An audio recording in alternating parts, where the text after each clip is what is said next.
వాక్యాన్ని చదువుకుందాం. ఈరోజు మీతో ఒక అంశాన్ని మాట్లాడాలని ఆశపడుతున్నాను. రక్షణ పొందడానికి ఆటంకాలు ఏమిటి?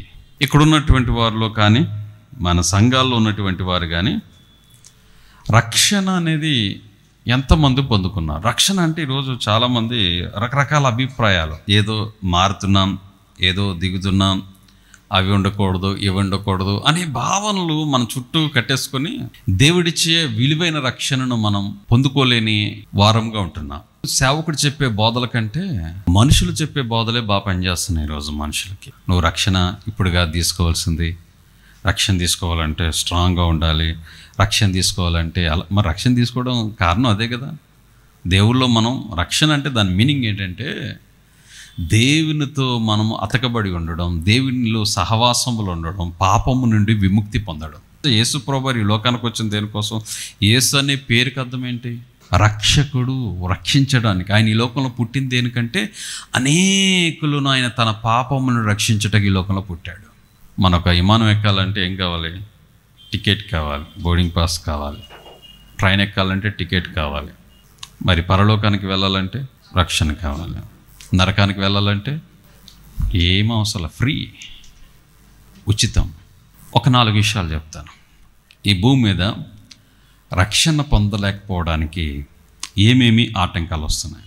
ఈ మొదటి ఆటంకం ఏంటంటే ఈ లోకంలో ఉన్నటువంటి ధనం అనే ఆటంకం కొంతమందికి ఉందట. ఒక ధనవంతుడు, మంచి అధికారి ప్రభు దగ్గరికి వచ్చాడు.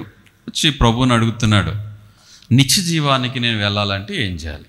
నిత్య జీవం అంటే నిత్యత్వం, దైవరాజ్యం, కింగ్డమ్ ఆఫ్ గాడ్, యేసయ్య రాజ్యం, పరలోక రాజ్యం. నేను నిత్య జీవానికి వెళ్ళాలంటే నేనేం చేయాలి? ఏ యాగాలు చేయాలి? అయితే ఏ స్థితిలో పొందాలి అని అడిగినప్పుడు ప్రభువారు మొదటి స్టెప్ చెప్పాడు. ఏమన్నా అంటే, నువ్వు మిక్కిలి ధనవంతుడు కాబట్టి నువ్వేం చేయాలి? నీ ఆస్తిని అమ్మి వాటిని బీదలకు ఇమ్మన్నాడు. ఏ ధనవంతుడికైనా ఇది ఇష్టపడతాడా? ఇష్టపడ్డా. అరే నేను కష్టపడి సంపాదించుకున్నాను ఏంటి ఇలాగ. చాలామంది బాగా చదువుతున్నప్పుడు ఒక ఆలోచన రావచ్చు, దీన్ని తప్పుడుగా కూడా బోధిస్తున్నటువంటి బోధలు కూడా చాలా ఉన్నాయి. ఏంటి ఆ బోధలు అంటే, ధనవంతుడు పరలోకానికి వెళ్ళడం సులభము కాదు, ఒంటే సూది బెజ్జంలో దూరుట సులభము కాదు అనే మాటను తీసుకొచ్చి ధనవంతులు ఎవరూ పరలోకానికి వెళ్ళరు అని చెప్పే బోధలు కూడా వచ్చేస్తాయి. ఇక్కడ దేవుని యొక్క ఉద్దేశం అది కాదు, ఆయన ఇంటెన్షన్ అది కాదు. ఇక్కడ పరిశోధిస్తున్నాడు ధనవంతుడిని. వచ్చాడు, ప్రభు దగ్గరికి వచ్చాడు. ఓకే, నిత్య జీవానికి నేను వెళ్ళాలనుకున్నాడు. అయితే అతను కోరుకుంది ఏంటంటే, నీకు ధనం మీద ఉన్నటువంటి ఆశ తొలగిపోవాలి. అది దేవుని యొక్క ముఖ్య ఉద్దేశం. నువ్వు ప్రేమించవలసింది ధనమును కాదు. ఫస్ట్ ప్రయారిటీ ఎవరికి ఇవ్వాలి? దేవునికి ఇవ్వాలి. నీ మొదటి స్థానం దేవునికి ఇస్తే, నీ ఫస్ట్ ప్రయారిటీ దేవునికి ఇస్తే తప్పనిసరిగా నీవు నిత్య జీవాన్ని పొందుకోవడానికి నువ్వు అర్హత కలిగినటువంటి వాడివే అనడానికి ఉదాహరణ అని చెప్పుటకు దేవుడి సందర్భాన్ని చెప్పాడు. ప్రభువారు అలా చెప్పారు. నీ దగ్గర ఉన్న ధనం ఉంది కదా, అది బీదలకి ఇమ్మంటే వెంటనే అతడు ఏం చేశాడు? ముఖము చిన్నబుచ్చుకొని వెళ్ళిపోయాడు. వచ్చాడు, ఆన్సర్ తీసుకున్నాడు, కానీ దానికి రిప్లై ఇవ్వలేదు, వెళ్ళిపోయాడు. తర్వాత అక్కడ ఉన్నటువంటి వారు అందరూ అడుగుతున్నారు, శిష్యులందరూ అడుగుతున్నారు, అయ్యా అలాగైతే ఎవడు రక్షణ పొందగలడు అని అడగగా, అయితే ఇక్కడ రాయబడి ఉంది, పేతురు ఇదిగో మేము మాకు కలిగి ఉన్నవన్నీ విడిచిపెట్టి నిన్ను వెంబడించమనగా. రైట్, ఈరోజు మనం విడిచిపెట్టాలి. రక్షణ పొందాలంటే విడిచిపెట్టాలి. అందులో విడిచిపెట్టవలసింది మొట్టమొదటి ఏంటంటే ధనం మీద ఆశ విడిచిపెట్టాలి, అత్యాశ విడిచిపెట్టాలి. ధనం కావాలి. నేను చాలాసార్లు చెప్తుంటాను ఈ మాటను. ఎప్పుడు కూడా మన దేవుడు మన ధనవంతులుగా ఉండాలని దేవుడు కోరుకుంటాడు. ఇప్పుడు బైబిల్ గ్రంథంలో ఉన్నటువంటి వందలో గొప్ప ధనవంతులే. అబ్రహాం గారు ఉన్నారండి. అబ్రహాం గారు ఎంత ధనవంతుడు తెలుసా? అబ్రహాం గారు ఉన్నంత ధనవంతుడు ఆ దేశంలో ఎవరు, రాజుగారు అంత ధనవంతుడు కాదు. సహజంగా ఏదైనా ఊరు ఉందనుకోండి, ఊరిలో ఎవరు ధనవంతుడు ఉంటాడు? ఆ రాజు ధనవంతుడు ఉంటాడు, రాజుగారి తర్వాత ఎవరైనా. ఇక్కడ చూస్తే అబ్రహాం ఆయన ఊరు కాదు, అది ఆయన ఒక పరదేశి. ఎక్కడి నుంచో వచ్చాడు, ఊరు నుంచి వచ్చాడు. ఆ ఊరు నుంచి వచ్చి ఎక్కడ ఆయనకి వెళ్ళినా ధనవంతుడు అయిపోతున్నాడు. ఎందుకంటే దేవుడు అంతగా ఆస్వాదించాడు అబ్రహాంను. అయితే అబ్రహాము కుమారుడు ఇస్సాకు కూడా బహుధనవంతుడు. అబ్రహాము కంటే ఇంకా గొప్ప ధనవంతుడు. యోబు ఇంకా గొప్ప ధనవంతుడు. దావీదు అత్యున్నతమైన ధనవంతుడు. ఇంకా చెప్పుకోవాలంటే సొలొమోను ఉన్నటువంటి ధనం ఈ ప్రపంచంలో ఎవరికి కూడా లేదు. ఆయన అనిపించిన అనుభవాలు కానీ, ఆయన కట్టుకున్న ఇల్లు కానీ, ఆయన వేసుకున్న తోటలు కానీ, ఆయన ఏర్పాటు చేసుకున్నది కానీ ప్రపంచంలో ఇప్పటివరకు ఎవరు కూడా అలాంటి హంగులు లేనటువంటి అనుభవాలు ఎన్నో ఉన్నాయి. మరి బైబిల్ అంతమంది ధనవంతులు ఉన్నారు కదా, మరి వీళ్ళందరూ ఎవరి ద్వారా ఆశీర్వదించబడ్డారు? మరి వీళ్ళందరూ నరకానికి పోతారా, పరలోకానికి పోతారా? పరలోకానికి వెళ్తారు. అంటే ఇక్కడ ప్రత్యేకమైన ఏంటంటే, నీ ధనము ఇక్కడ కాదు, ఎక్కడ కూర్చుకోవాలి? పరలోకంలో కూర్చుకోవాలి. ఇహలోక ధనం మీద ఆశ కలిగి మనం దేవుని దూరం చేసుకుంటుంటాం. నాకు ఈ మధ్య ఒక ఆయన అంటాడు, సార్ మేము కొంచెం వ్యాపారాలు చేసుకోవాలండి, ఆ వ్యాపారాలు చేసుకునే విషయంలో చిన్న చిన్న మోసాలు చేయవలసి వస్తుందండి, అందుకని నేను దేవునిలో పరిపూర్ణతలోనికి రాలేకపోతున్నాను, రక్షణ తీసుకోలేకపోతున్నాను అంటున్నాడు. అంటే ఇతనికి ఏంటి ఆటంకం రక్షణ తీసుకుపోవడానికి? ధనం.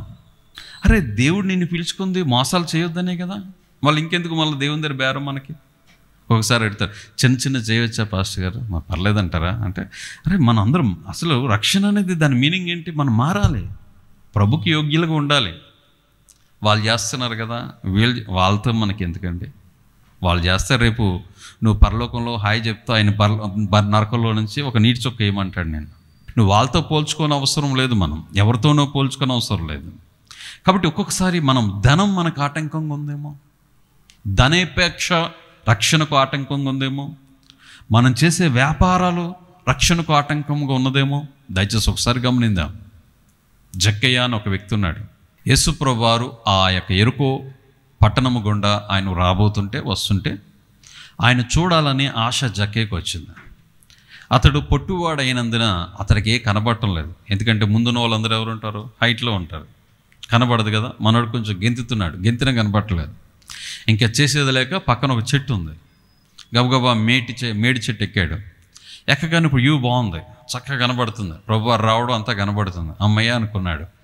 ఇలాగ ప్రభువారు మేడి చెట్టు మీద ఉన్న జక్కీనే చూశారు.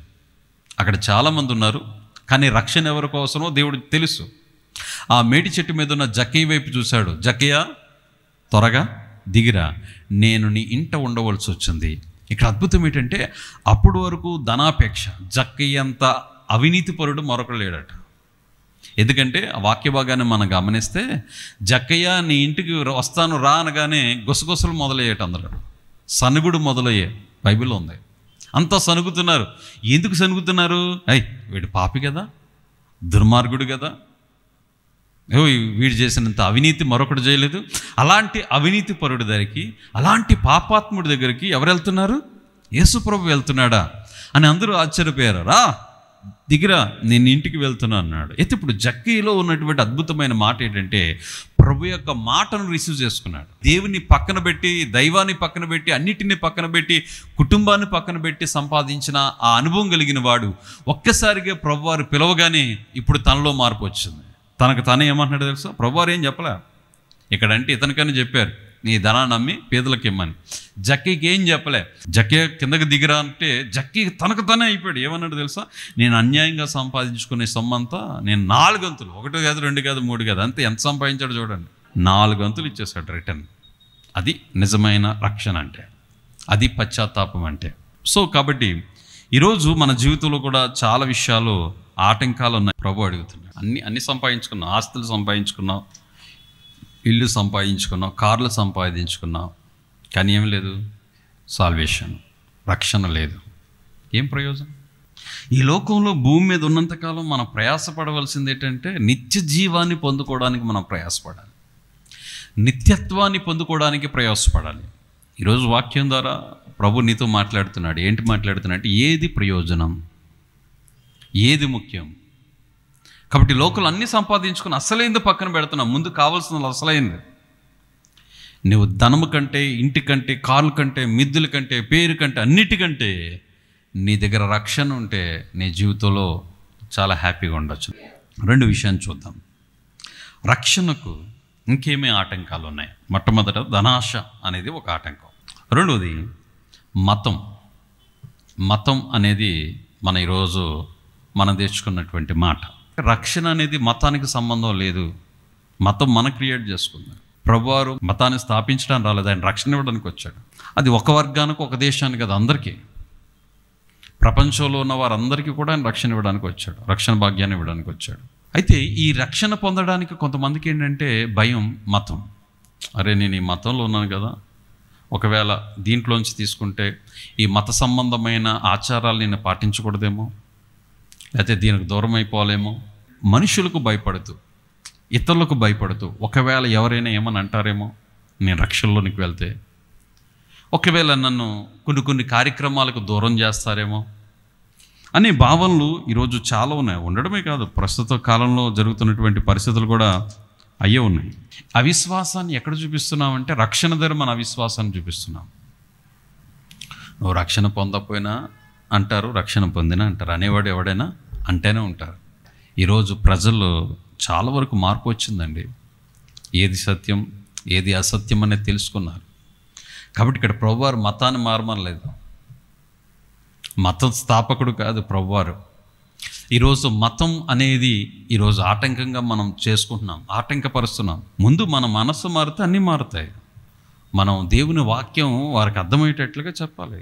రేపు వాళ్ళు ప్రభుల్లోనికి వచ్చిన తర్వాత ఏది సత్యం ఏది అసత్యం అనేది వారు తెలుసుకుంటారు. ముందే భయపెట్టేస్తుంటారు మనుషులు చాలామంది. ఇప్పుడున్నటువంటి ట్రెండ్లో ఒక పదం బాగా వైరల్ అవుతూ ఉంటుంది. ఎక్కడ చూసినా, టీవీలో ఆన్ చేసినా, ఈ సోషల్ మీడియాలో చూసినా ఏం చేస్తున్నారు, వాళ్ళు మతం మార్చేస్తున్నారు, ఇక్కడ చర్చలు పెట్టి వాళ్ళు అరే మతాలు మార్చడం ఏంటి? ప్రభువారు మతాలు మార్చమని ఎవరు చెప్పలేదు. ఎప్పుడన్నా బైబిల్ ఉందండి మతం మార్చండి అని నేను ఎప్పుడన్నా మాట వాడానా? వీళ్ళు సొంతంగా కల్పించుకున్న మాట ఇది. రక్షణ వేరు, మతం వేరు. మీరు ఎప్పుడు రెండింటికి లింక్ పెట్టకండి. క్రైస్తవత ఒక మతం అనే మాట ఎక్కడన్నా బైబిల్ ఉందా? మరి పౌలు గారు అని చెప్పాలి కదా, ఇద్దరు మన క్రైస్తవ మతం రా, మన బాబు మనవరాయలో మన ఒక బ్యాచ్రా, మనకు ఒక మతం ఉందిరా అని చెప్పాడా? మరి నువ్వెందుకు చెప్పుకుంటున్నావు మతం అని? క్రైస్తత్వం ఒక గొప్ప మార్గం అంతే. క్రైస్తత్వం అనేది ఒక మార్గం అంతే, ఇది ఒక మంచి మార్గం. రైట్, మూడోది చూద్దాం. ఇంకా ఏంటి ఆటంకాలు అంటే శ్రమలు అనే ఆటంకాలట. మనుషులకు వచ్చే మరొక ఆటంకం శ్రమలు. రక్షణ పొందితే శ్రమలు వస్తాయి అంటున్నారు కొంతమంది. మరి ఎంతవరకు నిజమో తెలియదు. మరి మీకేమైనా వచ్చినాయి అట్లాగా? మరి ఎందుకు ఈ బ్రాండ్ ఎక్కువ నడుస్తుంది, ఈ పదం ఎక్కువ నడుస్తుంది? ఇదొక పెద్ద తలకనైపు అయిపోయింది. ఈ సోషల్ మీడియా లేనప్పటి నుంచి వచ్చిందిలేండి, ఇప్పుడు ఏముంది. కానీ మరి ఎవరు పెట్టారో కానీ స్విచ్ నాకు తెలియదు. రక్షణ పొందితే శ్రమలు వస్తాయట. మరి నేను పుట్టుకే నా తల్లిదండ్రులు ప్రభుని నమ్ముకున్నారు, అమ్మ నమ్ముకుందాం ముందు.